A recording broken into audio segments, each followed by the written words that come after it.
Tiniyak ng Department of Education Camarines Sur na agad mabibigyan ng trabaho ang mga mag-aaral ng unang batch ng K-12 program.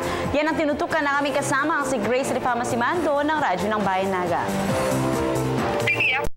Ng Department of Education Camarines Sur na talagang agad na makakatulong sa mga kabataang mapapabilang sa first batch ng K-12 ang dagdag na 2 senior high school kung saan kukuha sila at tuturuan ng mga technical vocational subjects. Ito'y tiyak daw na magiging daan upang makakuha agad ng trabaho at magbundar ng sariling negosyo ang mga bata sa kanilang murang edad. Ayon sa DepEd, nakipagkasundo na sila sa lahat ng mga business organizations, lokal o labas man ng bansa. Nakipag-tie up din ang ahensya sa Chamber of Commerce and Industries upang matiyak na ang mga bagong magtapos ay ikukonsidera sa anumang trabaho.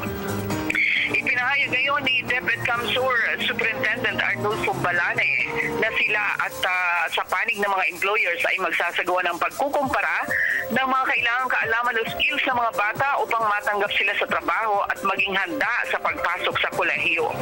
Nitong nakaraang Sabado ay muling binuhay ang ng DepEd Camsur on air dito sa Radyo ng Bayan Naga.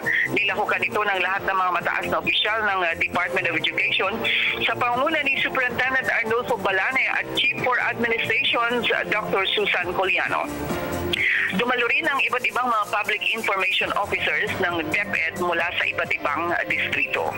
Radyo ng Bayan Naga para sa Telebisyon ng Bayan, Grace Rifama Simando.